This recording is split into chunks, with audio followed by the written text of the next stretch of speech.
եկեք մեր last but not least speaker-ին լսենք, մեր շատ սիրելի Բագրատը Տրիադայից, նշեմ, որ Բագրատը Շադոմատիկ խաղի համահեղինակն է, հանրահայտ Շադոմատիկը, ով որ արժանացել է մի շարք award-ների, այդ թվում նաև Apple Design Award-ի, խնդրեմ Բագրատ, stage is yours.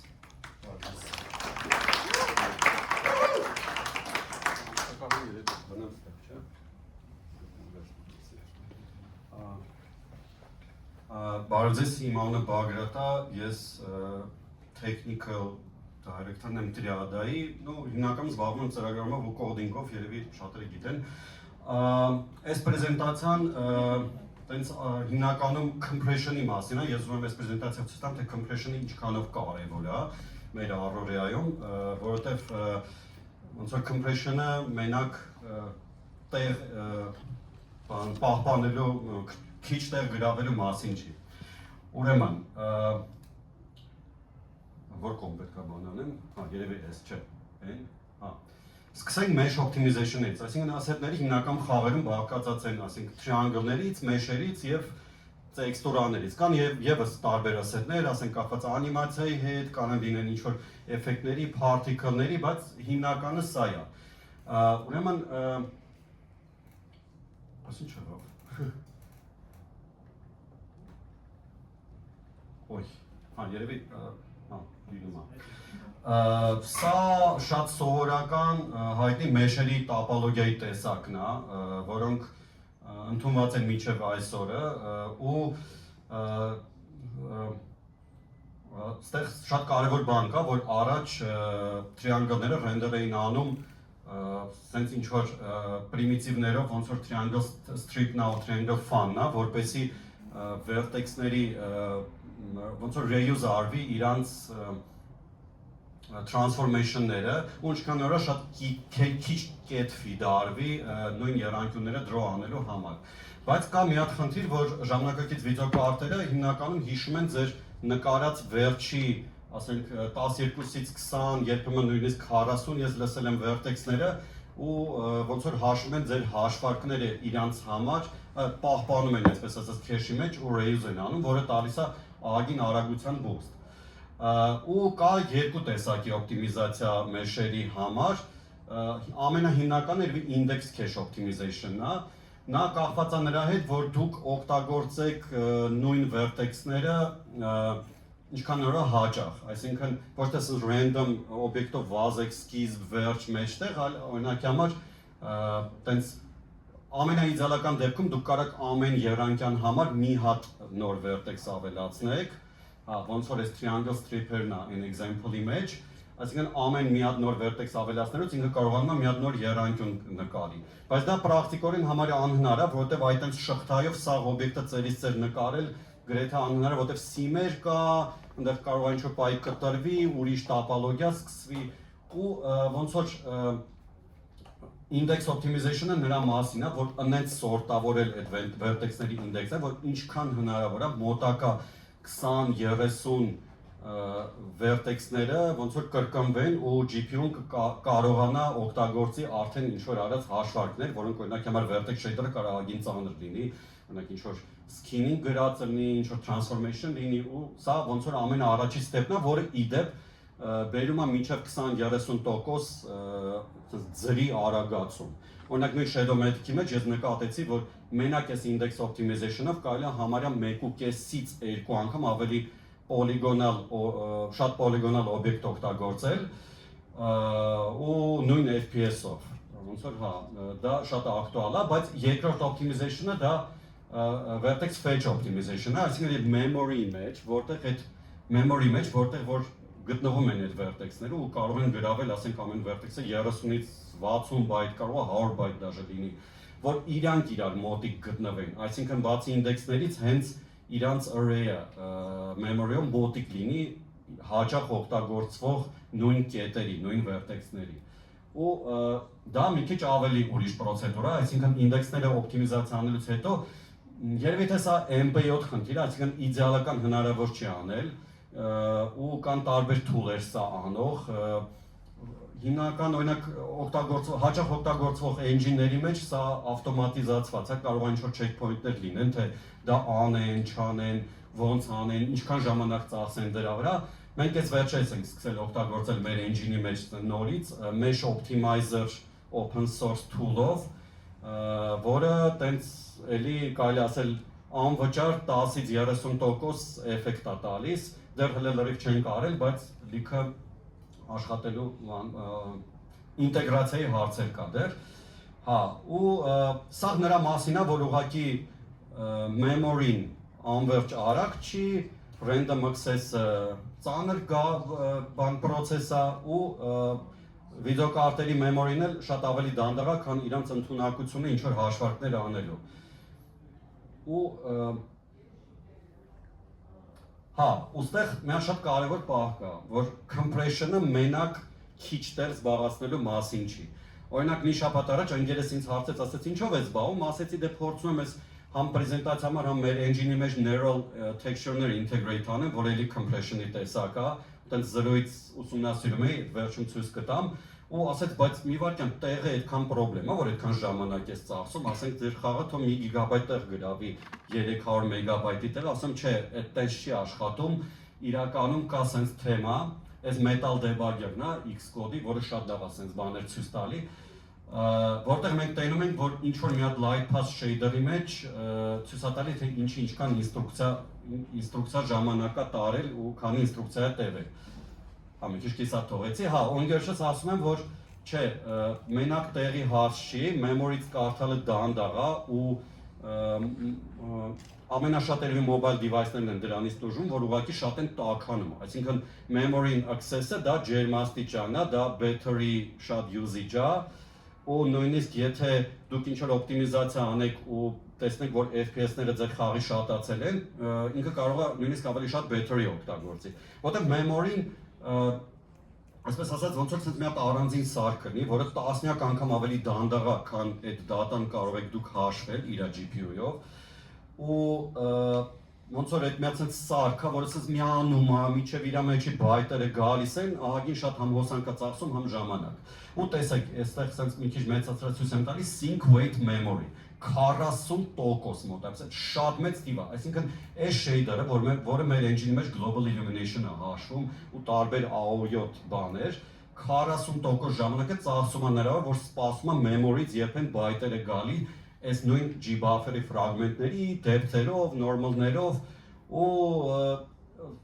ոնց որ շատ կարևոր է լինում storage-ը փոքրացնել ու ոնց որ համ տեքստուրաների չափերը փոքրացնել, համ նախորդ փասերից, G-buffer-ների, դուրս եկած տեքստուրաների storage-ների, ասենք float չօգտագործել, integer օգտագործել, քիչ բիտերի մեջ ինչ-որ ինֆորմացիա մտցնել ու դրա հաշվին այս տոկոսը գնալով իջացնել, որ ոնց որ ձեր հաշվարկների դանդաղությունը չլինի հիմնական նրանից, որ memory-ից դանդաղ է կարդում։ Դրա համար mobile-ի տակ հիմնականում ուրիշ pipeline-ը render-ի անում, ավելի փոքր buffer-ներով, ասենք depth-ը կարող է 1/4 resolution-ով պահեն, motion vector-ները կարող է 1/8 պահեն եւ այլն եւ այլն։ Հա, ու քանի որ memory ասეთი memory-ում գրաված չափը կարևոր է, խոսանք packing-ի տեխնոլոգիաներից, այսինքն ունենք ոնց կարելի է փոքրացնել։ Առաջերտին vertex-ները։ Օրինակի համար մեր engine-ի մեջ ու ընդհանուր բոլոր engine-ների մեջ էլ այս process-ը կա, որ առաջերտին թվում է շատ ինտուիտիվ, որ մի հատ vertex-ը կարելի է պահել 3 հատ float position-ներին տալ, 3 հատ float normal-ներին, tangent-ներին, այնտեղ UV-ներին էլ ասենք 2 հատ float տալ, բայց մենք հասկանում ենք, որ UV-ները իրականում այտենց precision չեն պահանջում, ոնց որ 32 բիտանոց float-ը, ու իրականում երևի եթե այտենց pixel-ների resolution-ը maximum տեքստուրաներ ասենք թե 8000 է, երևի 16000 value եթե պահեն U-ն ու V-ն, լրիվ կհերիք էր։ Ու դրա հետևանքով օրինակ մենք որոշեցինք ի սկզբանե vertex-ների շատը փոքրացնենք, տեսեք, օրինակ 64 բայթից դառնում է 32 բայթ մենակ integer storage-ներ օգտագործելու համար։ Integer storage-ներ ես նկատի ունեմ, որ օրինակ համար position-ները մենք ինչ-որ scale ենք անում, որոշում ենք, որ -1-ից 1 պահպանվի, ու դա unsigned short-երով, այսինքն 16 բիտանոց ինտեջերներ ստացվում է, ասենք -32768-ից մինչև +32767, ու դա լրիվ հերիքում է, եթե ձեր mesh-ի մեջ մի հատ մեծ level չի խաղի, այլ ընդհանուր local օբյեկտ է, երբեք չեք նկատի, որ ինչ-որ precision-ի կամ ուրիշ ինչ-որ թրթռոցներ կամ խնդիրներ չի լինի։ Հա, իհարկե sense ֆորմատով չի կարելի position-ներ պահել կամ rotation-ներ ձեր աշխարհում, հաստատ ամեն ինչը կսկսի շարժվել ու թրթռալ, բայց օրինակ երկու անգամ փոքրացնելը դա շատ ակտուալ է, որտեղ mesh-երը կարող են ահագին մեծ լինեն։ Հա, այստեղ սաղ integer-ներ են, այնտեղ սաղ float-եր են։ Չէ, բայց այնտեղ մի հատ integer կա, սխալ ասեցի։ Տեսեք skin indices-ը, ասենք 8 բիտանոց, 4 հատ թիվ է 8 բիտանոց, որտեղ չեմ կարծում մարդուն պետք է լինի skinning անել 256 բոնից ավել պերսոնաժ։ Հիմա անցնենք texture compression-ների, որը տենց ավելի մեծ ասպարեզ է այս հարցում, այսինքն շատ տարբեր մոտեցումներ կան։ Առաջի հերթին պետք է հասկանալ, որ խոսքը գնում է lossy compression-ների մասին, որովհետև ձեր ասետները zip անել ու պահել ինչ-որ folder-ում խաղի, դա ինքն տստինքյա կարելի է անել, բայց շատ կարևոր է, որ GPU-ի memory մեջ ինքը քիչ տեղ գրավի։ Օրինակի համար, սա օրինակներից մեկը, որ մենք այս վերջերս որոշեցինք emission-ների texture-ը, որը հետո մյուս frame-ում զբաղվում է global illumination-ի հաշվարկների մեջ, պահել ոչ թե RGB 3 կոմպոնենտում, այլ 2 կոմպոնենտում։ Այսինքն ամեն պիքսելի մեջ գրվում է սկզբից առաջի պիքսելի մեջ red-ն ու green-ը, հետո blue-ն ու green-ը, red-ն ու green-ը, blue-ն ու green-ը, այսինքն green-ը գրվում է ամեն պիքսելի համար, red-ն ու blue-ն գրվում է ամեն երկրորդ պիքսելի համար։ Ու տենց ամեն տող մի քիչ էլ տենց shift արվում մի պիքսել, որ դեֆեկտները քիչ երևա, ու սա շատ իդեալական reconstruct է լինում։ Տեսեք օրինակ այն գծերը ձախ նկարի վրա, դրա պատճառով, որտեղ ամեն տող մի քիչ shift եղած է այդ pattern-ը, ու դրա պատճառով տենց artifact-ներ է տալի։ Ու սա ընդհանուր նրա մասին է, որ ամեն ինչը պետք է լինում շատ փոքրացնել։ Մանավանդ mobile-ի համար engine-ների օպտիմիզացիա անողները հաստատ գիտեն ինչքանով է դա ազդում performance-ի վրա։ Եթե ստեղ նայենք, սենց ամեն ինչ ինչ-որ 8 բիտանոց է, այնտեղ ասենք float-ի տեղը integer է, sRGB encode արած ու կես resolution-ով, սաղ ինչ-որ բան փեք արած է, սաղ փեքինգի մասին է, որովհետև դա շատ մեծ boost է տալի արագության, ու հիմա asset-ների compression-ի մասին, այն ինչ-որ ես ցույց տվեցի, դա storage-ների մասին է, այսինքն դուք render-ի ընթացքում ինչ-որ ժամանակավոր տեքստուրա ինչի մեջ պահեք, հետո ոնց կարդաք, ինչքան սխմեք, սա անցած պրեզենտացիան ես ցույց էի տվել JPEG compression-ի pattern-ներն են, այսինքն ցանկացած JPEG compression, որ դուք տեսնում եք Aurora-ում, ասենք ամեն երևի սայթի վրա օգտագործվում է, միջև մի ամենաստանդարտ ֆորմատն է, իր 8 պիքսելի pattern-ները բաղկացած են IS pattern-ներից, այսինքն գրվում է weight-եր, թե S pattern-ներից, իհարկե ամեն channel-ի համար, որոնք են ինչքանով մասնակցում։ Հա, ու դա կոչվում է DCT compression, այսինքն DCT transform-ը, ընդհանուր DCT-ը Fourier-ի, կարելի ասել, շատ արագ օպտիմիզացված տեսակն է, բայց GPU-ները սա չեն օգտագործում, սա չափից շատ բարդ է, այսինքն դուք կարող եք ասետների մեջ պահել JPEG, բայց դա վիդեոկարտայի մեջ չի հայտնվի։ Ու դրա համար սա մոռացել էի։ Սա ուրեմն մոտավորապես 30 տարի առաջ սենց պլատաներ կային, եթե դուք ուզում եք real time JPEG save անեք ու կարդաք, այս ցանկացած վիդեոյով զբաղվող ու առաջ 3D-ով, compositing-ով զբաղվող մարդիկ գիտեն, որ եթե սենց պլատա չունեն, իրանք չեն կարող, ասենք 386-ի կամ 486-ի վրա play-տան real time նույնիսկ PAL resolution-ով վիդեո ու իր հետ գործ անեն, այսինքն այս վիդեոկարտը զբաղվում էր, նույնիսկ չեմ սա վիդեոկարտա կոչվում, հա, այս քարտը զբաղվում էր JPEG-ներ սխմել ու բացելով, որովհետև առաջ PC-ները ուղղակի ի վիճակի չեն իրենց CPU-ով սա անել։ Հա, բայց խաղերի ասպարեզում մոտավորապես 2000 թվականից block compression-ը դարավ ահագին տրենդի մեջ։ Հա, այս վիդեոկարտը ես այսօր գործընկերոջս Անդոյին ասում եմ, որ բան, դե նոր վիդեոկարտեր կային, մեկ ասեց նոր է 2000 թիվը, ասում հա, էսի նոր վիդեոկարտ է, 2000 թիվը, ու ինքը կարողանում է այս block compression-ով ֆորմատները real time խաղերի համար դեկոդ անել, սենց լրիվ on fly, էլի, այսինքն դուք չեք իմանում դրա մասին, մի քիչ որակի կորուստով ու հետաքրքիրն է որ առաջ սա արվել էր նրա համար որ այս 8 մեգաբայթ RAM-ի մեջ մի քիչ ավելի շատ տեքստուրա տեղավորվի որտեղ դե 8 հիմա երևի միած տեքստուրան է 8 մեգաբայթ բայց առաջ 8 մեգաբայթի մեջ ամբողջ խաղն էր տեղավորվում երևի թե ու առաջ դա անում էին նրա համար որպեսի տեղ քիչ գրավի, իսկ հիմա անում են նրա համար, որ դա արագ ռենդեր արվի, որտեղ տեղը այդքան է թեմա չի, բայց դե մեկը ասենք թե խաղի մեջ texture streaming-ներ բաներ անում են, որ այդ նույն մի քանի գիգաբայթ, 16 գիգաբայթ, 8 գիգաբայթ խաղի ավելի շատ աշխարհը տեղանի ու loading-ի process ավելի քիչ լինի։ Հա, ու այս ամեն ինչը սկսեց զարգանալ, սկսեցին հայտնվել տարբեր ֆորմատներ, որոնք real time compress են անում, decompress են ավելի շատ անում, որտեղ այս compression-ի process-ը կարելի ասել ասիմետրիկ է, այսինքն դուք CPU-ի վրա շատ երկար save եք անում, իսկ ձեր engine-ը, ձեր խաղը ամեն ինչը real time ցույց է տալիս ու դուք նկատում եք, որ ձեր մոտ ամեն ինչ ավելի արագ է աշխատում։ Ոստեղ շատ տարբեր ֆորմատներ կան, իդեպ ես երեք թե մի քանի օր առաջ նոր հասկացա, որ այս BC ֆորմատները, որը sense PC-ի վրա է ընդունված, այդ BC 3, 4, 5, 6, 7, դա ուղղակի block compression է, սա մտածել BC-ն ինչ է նշանակում, ու այստեղ նույնիսկ տեսեք մի րոպե որտեղ է։ Հա, այնա վերևը ես գրել եմ DXT1-ը, դա BC1-ն է, DXT3-ը BC2-ն է։ Մի moment դրանց անունը DirectX compression էր, հետո տենց ավելի ստանդարտիզացիա եղավ, B-ով դարավ անունը, բայց օրինակ մոբայլները այս հարցում ավելի են առաջ գնացել, որովհետև իրանց համար սա ավելի ցավոտ թեմա է։ Ու օրինակ կա compression ASTC, որը այն PVR-TC-ների, ETC-ների, որը համար է երևի այսօրվա ցանկացած մոբայլ սարքա support անում, իրանց շարունակությունն է, որը էֆեկտիվությամբ կրում է երևի ամեն ինչ,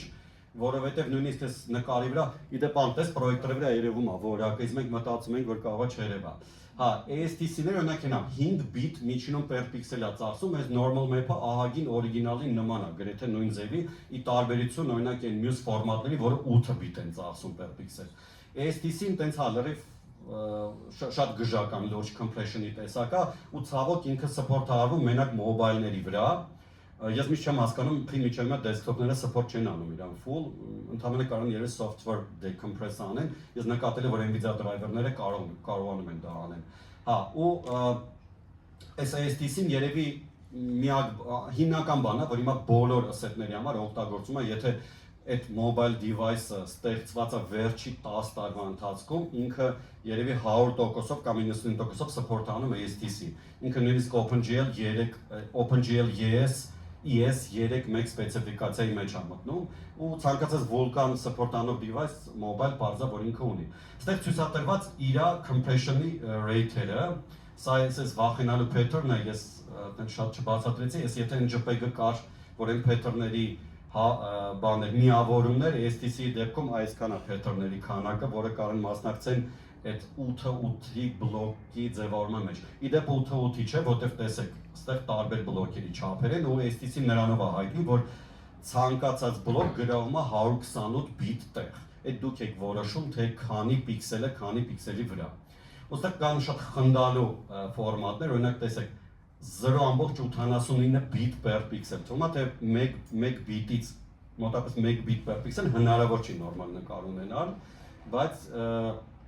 տեսեք, որ հնարավոր է։ Օրինակ ձախից uncompressed 8 bit per pixel սովորական RGB texture է,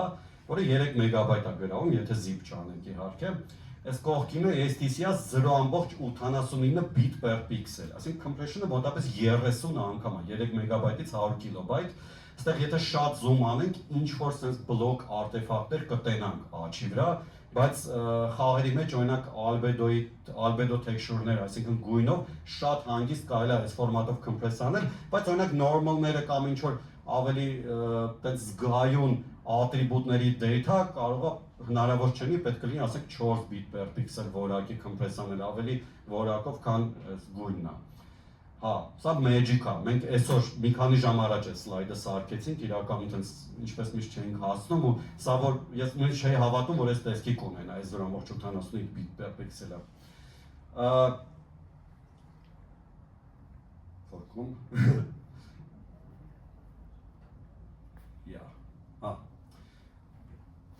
Սա մի փոքր ինֆորմացիա նրա մասին, որ կան եւս ուրիշ block compression-ի սխեմաներ,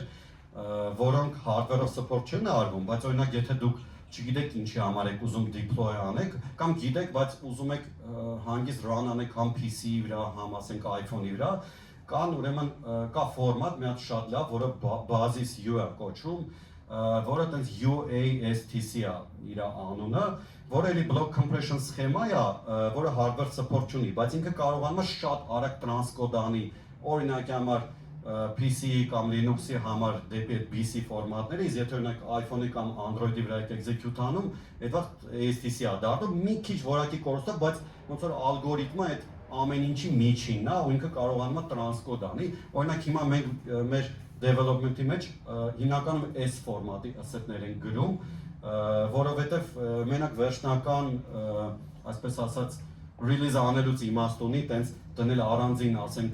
mobile device համար STC սարքել, PC համար ուրիշ ֆորմատ սարքել, որպեսզի հասնել maximal compression-ի որակի, բայց որպես intermediate շատ հարմար է այս ֆորմատը։ Հա, այս իմ ամենասիրած թեման է, ես հենց սիրում եմ բանը պրեզենտացիաների վաղ վախացնել, իրականում ամեն անգամ ինձ թվում է, որ ես մոռացել եմ այս ամեն ինչը ոնց է աշխատում, ինչը պետք է առնում իրանով գործ անել։ Հա, ու spherical harmonics-ները, որը շատ հաճախ խաղերի մեջ օգտագործվում են որպես լուսավորության baking-ի մեթոդ, էլի compression-ի տեսակ են։ Եթե մենք ուզենանք այս նույն JPEG-ի բարդությունը բերենք 3D, մեզ պետք է անելու encode անել ոնց որ 3D, ոնց որ սֆերայի վրա 3D surface-ը, այսինքն 3D կոորդինատներով input, ու դրա համար մաթեմատիկան մեզ առաջարկում է օգտվել այդ spherical harmonics-ներով, որոնք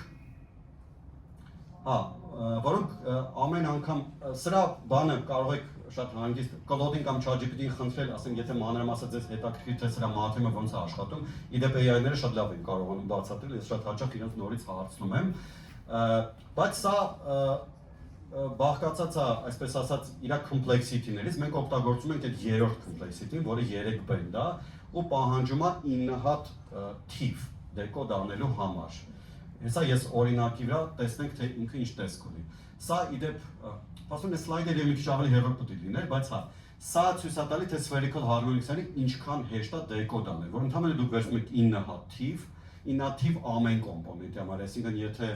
RGB է, ուրեմն 27 հատ թիվ է։ Այդ 27 հատ թիվը բազմապատկում ենք normally, այսինքն ուղղության գծային եւ քառակուսային ոնց որ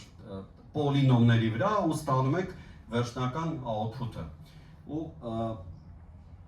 այստեղ օրինակ շատ լավ երևում է օրինակը, տեսեք, վերևը spherical map-եր են ու չեմ հիշում resolution-ը, բայց 512-ը 256-ի վրա կարծես։ Ու այն spherical harmonics, 3 բենդանոց spherical harmonics-ով համարյա հնարավոր չի իրական radiance encode անել, որտեղ այսենց անորակ ինչ-որ sense լականեր են, այսպես ասած, ստացվում, բայց եթե դուք ուզում եք encode անեք ավելի low frequency data, օրինակ irradiance-ը դա արդեն օբյեկտիվը ընկած լույսն է, ոչ թե այն լույսն է, որը իր վրա գալիս է։ Այսինքն կարելի ասել սֆերայի վրա դա sense 180 աստիճանով integrate արած լույսն է, գումարն է, որոշակի կոսինուսային, այսպես ասած, weight-երով, ոնց է Լամբերտի բանով, ռուլերով գումարած։ Տեսնում ենք, որ տարբերությունը շատ քիչ է, այսինքն խաղերի մեջ դրա համար շատ մեծ օգտագործում ունի, նույնիսկ 2000-ականներից սկսած, ինչքան գիտեմ, նույնիսկ Half-Life 2-ի մեջ է շատ հաճախ օգտագործում ու Counter-Strike Source-ի մեջ, որ երբ որ դուք մտնում եք, ասենք, թունել ու դուրս եք գալի ձեր վրա, ձեր զենքի վրա լուսավորությունը փոխվում է, դա հնարավոր չէր լինի ամեն կետում պահել տեքստուրան, թե կողքից ինչ լույս ունի, իսկ 9 հատ թիվ ամեն կոմպոնենտի վրա պահելը, ամեն կոմպոնենտի համար պահելը շատ ավելի ռեալ է, ու տեսեք ինչ տեղի, ոնց որ այսպես ասած, էկոնոմիա տեղի ունենում, այսինքն ամենափոքր cube map-ը, որով կարելի է այս irradiance-ը լուսավորության համար պահել, դա երևի այդպես 32-ի ու դե 6 հատ face-ա cube map-ը, իրականում մենք փորձել ենք տենց 8-8-ին էլ այդքան շատ վատ չի նայվում, բայց արդեն ինչ-որ արտեֆակտներ երևում են։ Դա ստացվում է, որ 18 կիլոբայտ է մոտավորապես պետք այդ տեքստուրան պահելու համար։ նույն spherical harmonics-ով ներկայացրած լույսը, այսինքն irradiance-ը, ընդհանրապես 27 բայտ, այսինքն 682 անգամ սրմովում է դատան, ու դրա համար խաղերի մեջ շատ հաճախ այս տեխնիկան է կիրառվում, երբ որ վերցնում են, ասենք, ամեն մետր խորանարդ դնում են ինչ-որ տենց մի հատ սվերա չէ, էլի, ոնց որ այդտեղ բերք են անում spherical harmonics-ի մեջ, այսինքն ամեն մետր խորանարդ երևի ամեն կուբի ամեն ծերերում, այսինքն ամեն մետր խորանարդ 8 հատ է ստացվում, թե քանի հատ։ Հա, ուշ մոտավորապես սենց, ինչ-որ հաշվարկների մեջ խառնվեցի։ Հա, մետրը 1 կամ չեմ սանտիմետրը 1, նայած ձեր խաղի սկելերը ոնց են, պահում են լուսավորությունը, որը շատ դժվար է հաշվել, ու նույնիսկ այսօր ամենաժամանակակից վիդեոկարտը չի կարող սա ճիշտ հաշվել real time-ում, հա, օֆլայնում դա ժամեր է երբեմն տևում, ու մոտավորապես այդ լուսավորությունը կիրառվում է այն ասեթի վրա, որը պետք է լուսավորել։ Ու դե ավելի հեշտ է ամեն այս սվերայի համար 27 բայտ պահել, քան 27 կիլոբայտ, այսպես ասած։ Հա, ու հա, հիմա սկսենք այն թեման, որով ես սկսել եմ զբաղվել ընդամենը 5-6 օր։ Ես նույնիսկ Facebook-ում տենց post արեցի, որ ոնց որ մեր գլխին պրոբլեմ հորինեցի, որովհետև ինչ-որ մի հատ բան է, որ ինձ միշտ հետաքրքրել է, ուզում էի դրա մասին վերջում պրեզենտացիայի պատմի, բայց համել ուզում էի engine-ի մեջ integrate անեի ու ոնց որ որոշեցի այդ թեման ավելացնել, որովհետև դա համ վախացնում էր, համ որպես magic էր թվում, սա լրիվ այն բանն է, որ ասում է դպրոցում մաթեմատիկա ու ֆիզիկա մի սորեք, որ կյանքը ձեզ magic թվա, հա, հիմա ոնց որ իմ մոտեներ, որ իմ համար այս AI-ները, այս neural network-ները ինչ որ magic էին թվում, համել մի քիչ վախացնում են, որտեղ չես հասկանում այդ ոնց է աշխատում, ինձ որ չես հասկանում, վախացնում է, դրա համար որոշեցի սենց մի հատ լավ խրվեմ այս ամեն ինչի մեջ։ Ուրեմն դա սկսեցի, դա ինձ սկսեց հետաքրքրել եւս մի կես տարի առաջ, ուղղակի ժամանակ չէր հերիքում դրանով զբաղվել, երբ որ ես NVIDIA-ի դեմոներ որոշակի տեսա, որտեղ իրանք ինչ են անում, իրանք վերցնում են առաջի գաղափարն է neural materials, որ ինչ որ փոքր նեյրոցանց է սարքվում, որը հնարավոր լինի real time-ի մեջ, այսպես ասած, execute անել,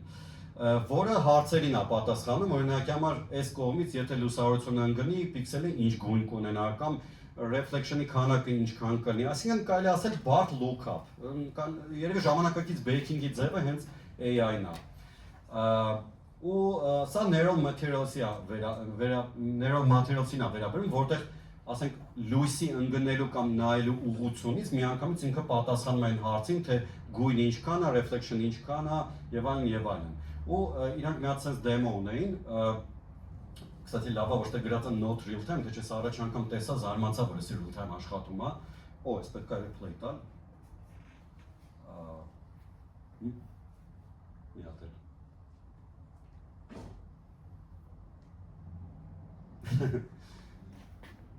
Որտեղ է բան, հա, կոմպյուտեր չէ, պետք է այլ, հա։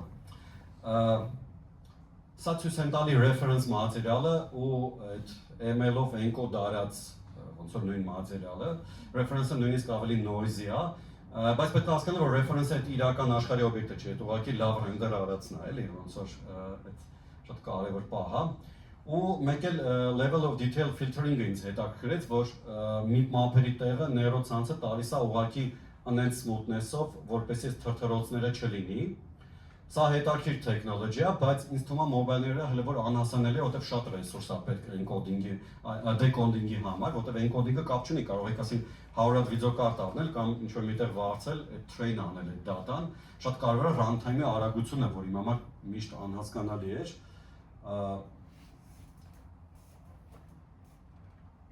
Հա։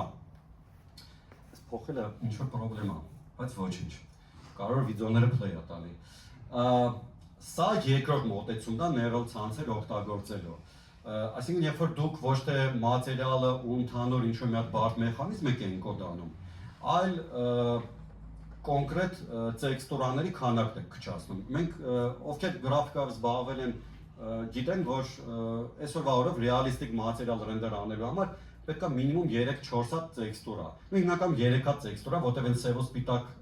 ատրիբուտները կարելի է encode անել մի հատ տեքստուրայի մեջ։ Դա հիմնականում իր գույնն է, իր այսպես ասած normal-ն է, bump-ն է, տարբեր ձևերին իրան ասում, normal map-ն է ու հետո մնացած տեքստուրաների կամ channel-ները նրա մասին թե որ մասում ինքը մետաղի էֆեկտ ունենա, որտեղ ավելի փայլուն լինի, որտեղ ավելի շատ ուրիշ բան լինի ու ասենք օրինակի համար Nvidia-ն վերցրել այս 5 տեքստուրան ու train-արել neural ցանց, որը իրականում իրանք պահում են մի հատ տեքստուրա, որպես sense այդ latent տեքստուրա են դրանց ասում, որը sense driving է անում հիմնական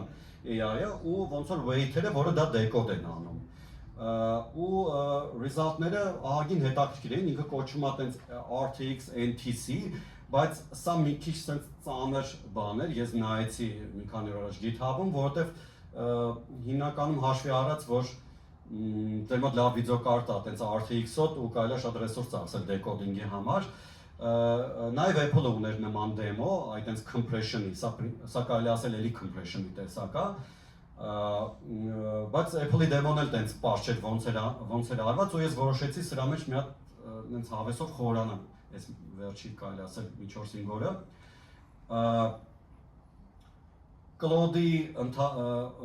Claude-ի օգնությամբ սարքեցի մի հատ փոքր ներոցանց, ես Python-ով կոդ գրել չգիտեմ, երևի այդ հարցում ինքն էր ինձ օգնում։ Հա, ու սկսեցի train անել, 3 հատ input վերցրեցի մեր խաղի սետներից ու որոշեցի train անեմ, սկզբից լավ չէի հասկացել ոնց է այդ ամենը աշխատում ու այստեղ շատ հետաքրքիր է, որ ինքը CPU-ով էր train անում ու բավականին դանդաղ, ես չհասկացա թե PyTorch-ը default-ով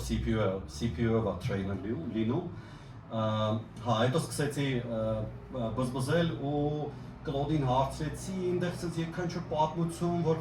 բան nightly build քաշի driver-ները այդ update-ը, այս ամենը ահավոր հոգնածրեց, որտեղ ես մոտավորապես 2 ժամ չէի կարողանում ինձ անել, որ իմ 50-70 GPU-ը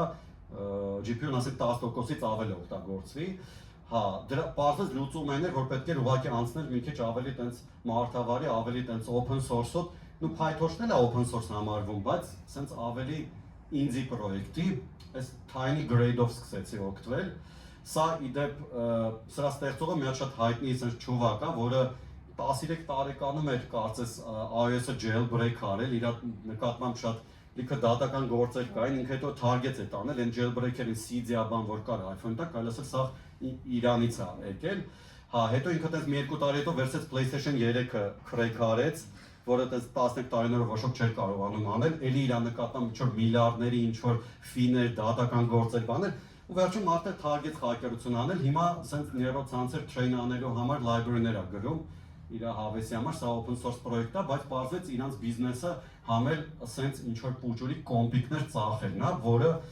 AI train անելու համար շատ հաճախ ոչ Nvidia-ի վիդեոկարտեն հենց իր վրա դնում, որպեսզի sense ավելի indie-ոտ էս ամենը լինի, համել երևի ձեռա տալի գնի տեսակետից, նույնիսկ Snapdragon-ներով կան։ Ու ինչքան հասկացա, հա, երևի ես այս ասպարեզի մեջ շատ չեմ խորացել, բայց կարծես թե իրանց $25,000 box այս library-ով տենց մի 3-4 անգամ էժան է լստում, քան դուք ուզենայիք ինչ-որ բան train անեք, sense բիզնեսի տեսակ է։ Ես իրանց library-ին քաշեցի, սկսեցի train անել, սկզբից շատ անհաջող բաներ ստացվեց իմ մոտ, այսինքն այստեղ դասավորությունը sense է, առաջինը օրիգինալն է, օրինակ գույնի տեքստուրան Albedo-ն, մյուսը reconstruct արած է, պարզվեց շատ էի compression արնել, 64 անգամ եմ սխմել, բայց layer-ներն էլ էի շատ արել neural ցանցի մեջ, որը runtime-ի մեջ մեկը անտանելի դանդաղ էր լինելու ու ոնց որ սա առաջի էքսպերիմենտներ։ Հա, հետո ես մի հատ բան հասկացա, որ պարզվեց training-ը դանդաղ է։ Այսինքն ես կյանքում ոչ մի բան train չէի արել, բայց ես միացնում էի, ասենք մի 20-30 վայրկյանից տենում էի իմ ուզածը չի ստացվում, stop էի անում։ Պարզվում է պետք է րոպեներ սպասել, ժամեր, մարդիկա օրեր են սպասում։ Հա, ու պարզվեց դες գոնե մի 10 րոպե պետք է սպասել տենալու համար, որ լավ ա եղել թե չէ, նույնիսկ sense բաների համար։ Ու հա, սա վերջնական ոնց որ training-ի process-ն է, ձախից օրիգինալ տեքստուրաներն են, ու այս compression-ը շատ ավելի sense պրակտիկ քանակ է, 60% է, Apple-ն էր մոտավորապես sense demo արել, բայց պետք է հասկանալ, որ այս մեջտեղի տեքստուրաները, որը weight-երի հետ միասին օգտագործում են, իդեպ մեկն է մենակ օրիգինալ չափի, մյուսը 4 անգամ ամեն կողմով փոքր, այսինքն 16 անգամ ավելի քիչ պիքսելով տեքստուրա է։ այս տեքստուրաներն է կարելի սխմել են նույն STC-ներով ու այդ BC-ներով։ Ես դա հələ չեմ փորձել անել, քանի որ այս result-ը 3 ստացվեց գիշերը 4-ի մոտավորապես։ Հա, լիքը բաներ հələ չեմ հասցրել էքսպերիմենտ անեմ, բայց տեսեք, սա տրեյնինգի process-ն է, այստեղ մի 20 վայրկյանից վիդեո է։ Աչից պետքա ամեն ինչը նմանվի ձախինին ու սկզբից ամեն իտերացիա մի frame, հետո 10 անգամ արագա, 1000-րդ epoch-ից հետո 1000 անգամ արագա, չէ, 100 հա կներեք։ Ու տեսեք, դեռ ինչ-որ process-ներ ա լինում։ 10,000 իտերացիա, վերջի frame-ը ցույց չտվեց։ Լավն էր, վերջի երկու frame-ը։ 10,000 իտերացիայից հետո, որը տեղում էր մոտավորապես մի ժամ,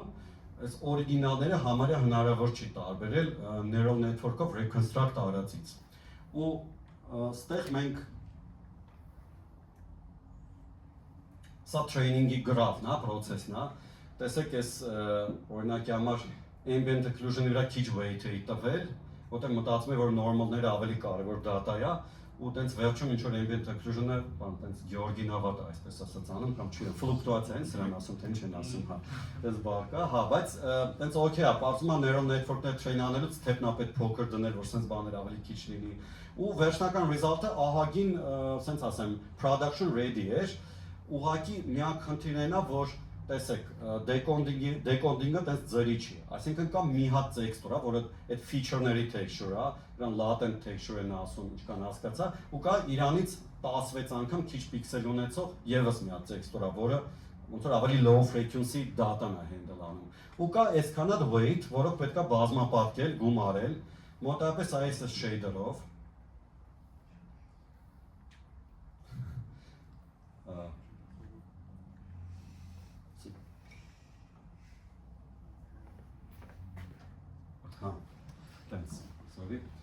Սենց մի հատ shader է, HLS-ով, այսօր կլոդը ագին օգնեց ստանալու համար, ես դեռ runtime performance benchmark չեմ արել, ես մոտակա օրեր երևի կանեմ, որտեղ ուզում հասկանամ, էլի, մենք պրակտիկ մեր engine-ի մեջ այս neural network-ներով compression-ը կանենք, օգտագործենք թե չէ, սենց մի հատ փուճուրիկ HLS-ով shader է, որտեղ բազմապատկումներ ա լիքը, գումարումներ ու activation function-ներ, պարզեց այս sigmoid-ն ու բանը relu-ները պետքա ինքդ implement անես, դե իրանք սենց միտողանոց ֆունկցիաներ են, բայց default-ով չկան, էլի, երևի neural network-երով զբաղվողների մոտ է ինքը default-ով տենց ֆունկցիաներ կան, բայց դրանք պետքա գրել, վերևը գրած էր ուղղակի այս սլայդի մեջ չի մոտել, միտողանոց հասարակ ֆունկցիաներ են։ Ես նույնիսկ միջև այս վերջի մի քանի օր չգիտեի, որ իրանք տենց պարզ ֆունկցիաներ են, միշտ վախում էի, ինչ որ magic-ա բան, activation function, բան, ասես վախենել եմ, ինչու՞ բարձեց, ասենք, ինչ որ մեկը տես մեծա 0-ից, մյուսը դե չգիտեմ, positive թիվ, բան, ասես, մաքսիմում ամենաբարդ activation function-ը որ տեսա, hyperbolic tangent-ներ, որ այս normal-ների train անելու համար օգտագործում էի, բայց պարզեց, որ կարելի է shader-ի մեջ իրանցով reconstruct չանել, կամ որ normal-ը պետք է unit երկարություն ունենա, ուղղակի կարելի է normalize անել, ստացած data-ն ու ոչ մի activation function ստեղ պետք չի։ Հա, ու ստացվում է, որ այդ ամեն ինչից այս արդեն reconstruct արածն է։ Այսինքն այս մեխանիզմով օրիգինալ տեքստուրաներից մեր պերսոնաժներից մեկի տեքստուրան է, ես հենց ասեմ, պրոյեկտերի վրա երևի թե դեֆեկտները առանձնապես չէր երևա, ես տեղ տենում եմ, որ մի հատ ինչ-որ թեթևակի գիծ կա, նես տպարության ինչ-որ normal map-ից եկել է ստեղ, կամ ինչ-որ սենց շատ թեթևակի բագեր կա, բայց եթե weight-երը ճիշտ դրվի, ինձ թվում է ընդհանրապես խնդիր պետքա չլինի։ Միակ հարցը այս ամեն ինչի մեջ դա արժի տենց անել թե չէ։ Այսինքն կարող է mobile-ի տակ դեռ շուտ է neural compression անելը, ու այն նույն STC-ները շատ ավելի էֆեկտիվ մեթոդ է այս ամեն ինչը handle անելու համար, ու հա, դա ժամանակը ցույց կտա, կարող է mobile-ների մեջ ավելանան ավելի տենց unit-ներ, հիմա էլ կան լիքը, որոնցով այս գումարում բազմապատկումները մեր neural ցանցով ավելի արագ կլինի անել ու իմաստ ունենա այդ compression-ը անել։ Բայց ես կարծում եմ, որ այս տեխնոլոգիան ավելի շատ պետք է օգտագործել բարդ բաներ encode անելու համար, ոչ թե ուղղակի texture compression-ը։ Այսինքն լույսը այն կողմից եկավ, ասենք կողքի օբյեկտները ինչ լույս կընկնի կամ ընդհանուր sense բարդ ինչ որ մեխանիզմեր bake անել, որով սովորական ասենք մի հատ 2D, 3D lookup-ով չես կարող տակից դուրս գալ։ Օրինակ պատկերացրեք, եթե մենք գույն ենք color correction ենք անում, այդ վաղտ ինչ է ստացվում, 3 հատ թիվ է գալի, այդ 3 հատ թվից 3D texture-ից ստանում ենք էլի 3 հատ թիվ ու ցույց ենք տալի։ Բայց երբ որ այդ բաներ, input-ները շատը են, բարձր մի հատ ուղղություն է, մի հատ լույսի քանակ է, մի հատ ուրիշ ուղղություն է, ասենք կողքի օբյեկտը։ Էդի տենց 8, 10, 12, 20 դեանոց վեկտորներ կան լինեն, որ դուք կյանքում չեք կարող անալիտիկորեն սարքեք աղյուսակ, որով իմանաք ինչ գույնի օբյեկտը կդառնա այդ պայմաններում։ Ու այդ վաղ ինձ թվում է neural network-ը շատ ակտուալ է, ու ես դեռ կփորձեմ այդ ուղղությամբ փորել։ Հա, տենց բաներ։ Հա, սա մի հատ sense խնդալու սլայդեր անպայման ուզեցի ստեղ ցույց տամ։ Կլոդին ասեցի կարաս մեր neural network-ը մի հատ նկարես, ինչ տեսք ունի։ Իրական երկու layer-անոց փուճոր neural network է։ Ինքը մի հատ շատ տգեղ բան նկարեց, հետո ես ասեցի, լսի, դե կարաս մի քիչ տենց ավելի սիրուն էլի, մի քիչ տենց Apple-ական, ես իմ չեմ դիզայնով բանով դրեց sense բան նկարեց, որտեղ ստեղ լիքը սպիտակ տարերով բան կա գրած, որը չի կարդացվում։ Ուղղակի ասեցի ստա։ Իրականում ինչ որ չափով ճիշտ է կարծես թե արել։ Միակ բանը որ հա ինչ որ թվում է թե սխալ է 8 հատ input մտավ 7 հատ output դուրս եկավ, բայց պետք է հասկանալ, որ այդ 8 հատ input-ներից 4 հատը 16 անգամ փոքր resolution-ով է, 16 անգամ քիչ պիքսելով է։ Իսկ այս output-ների քանակը կարելի է եւս մի քանի հատ ավելացնել ու կարող է ռենդերի որակը առանձնապես դրանից չտուժի։ Հա, բարդ է, իդեպ եթե իմանաք ինձ հետո խորհուրդ տվեք պրեզենտացիա սարքելու համար ինչ tool-եր կան ժամանակակից, որով կարելի է ասենց շատ արագ ինչ սիրուն գրաֆիկներ գծել բան, որտեղ պարզեց այդ խնդրեմա, օրինակ պարզ չի ChatGPT-ին ասես, Theo-ում ասես, PowerPoint-ում ձեռով գծես, սենց բաներ։ Այս սլայդ կա։ Հա, շատ շնորհակալություն եմ ուզում ասեմ Սմբատ Ոսկային ու Անդրանիկ Մելիքյանին, ոնց մենք միակ ինժեներներն եք տրիադայում, եւս տրիադա ստուդիոյին մերսի։ Ահա ու եթե Սմբատն ու Անդրանիկը չնեին, այս սլայդերի կեսը չէր լինի, որտեղ ես այսօր առավոտը 8-ին գնացի քնեցի, իրանք մի քանի հատ սլայդ սարքեցին զրոյից, որոնք պակասում են այս պրեզենտացիայի մեջ։ Մերսի տղիկ ջան, շատ փրկեցիք, խայտարակ չեղավ։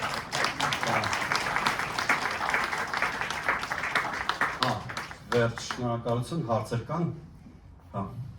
շատ մեծ հաճույքով կպատասխանեմ։ Օ, միկրոֆոնները պետք է։ Ես կարող եմ երևի այն միկրոֆոնով, հա, օգտվեմ։ Մերսի շատ։ Մերսի ներկայացնելու համար ինձ էլ է շատ հետաքրքիր neural compression-ը, այդ դրանից հարցերն են։ Եթե երկու բառով կարող է շատ խորանալու կարիք լինի, երկու բառով կարաս ասես loss function-ը ոնց է հիմնավոր է, albedo-ի նորմալների եւ այլն ու իրարից տարբեր են թե նույն loss function-ն է, չէ՞ pixel distance-ը։ Չէ, հա, շատ լավ հարց է, դզեց։ Հա, ուրեմն տես, albedo-ի համար վերցրել էի ուղղակի իրարից հանել էի ու տենց ոնց որ քառակուսների գումար էի օգտագործել, դա ոնց է կոչվում, տենց ինչ որ քառակուսային ինչ որ sense ոնց է։ Magnitude, հա։ Հա, ինչ որ տենց։ Բայց նորմալների համար վերցրել էի երկու կոմպոնենտ։ Մեկը իհարկե նորմալները կարելի է երկու կոմպոնենտով encode անել, այդ ոնց որ դրանով չզբաղվեցի այդ decimation-ով, բայց նորմալները համ որպես գույն եմ համեմատել, ուրեմն 0.2 վերցրել եմ այդ ֆակտորը ու 0.2-ն է cosine similarity-ն եմ վերցրել, այսինքն ուղղությունը։ Հա, այնտեղ հա, նույնիսկ կոդի մեջ ոնց որ թե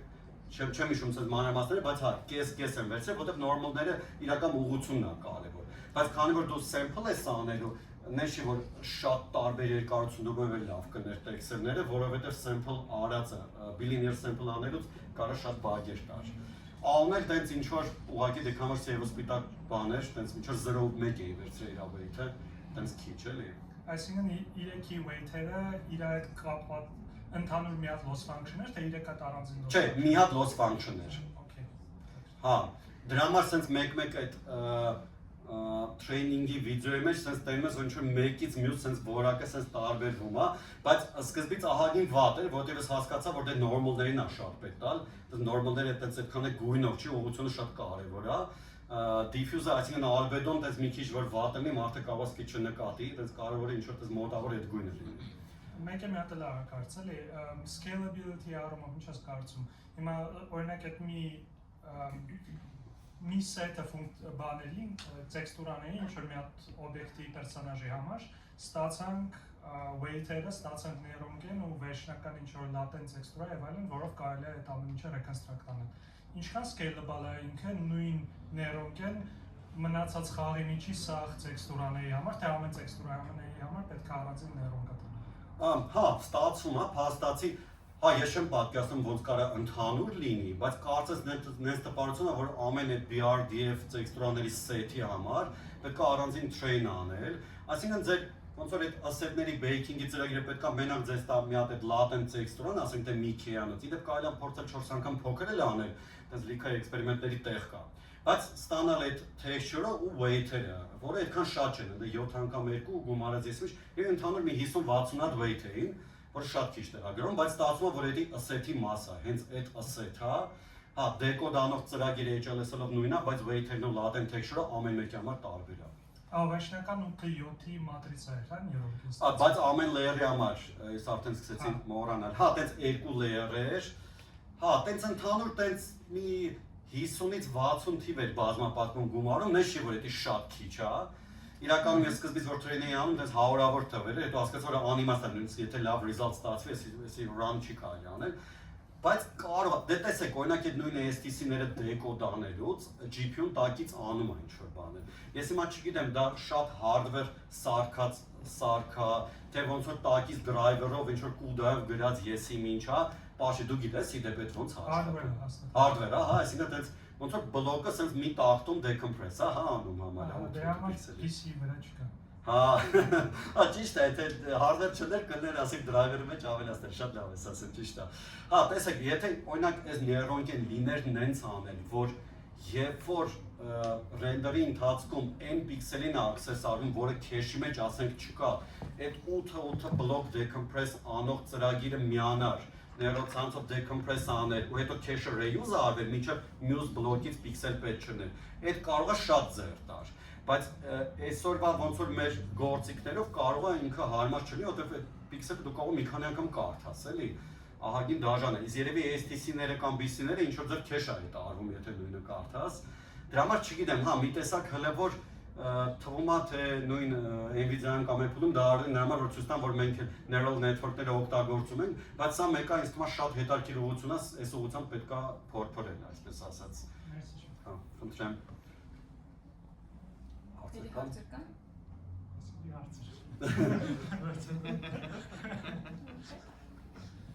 Աշկան, Մերսի շնորհակալ։ ձեզ էլ մերսի։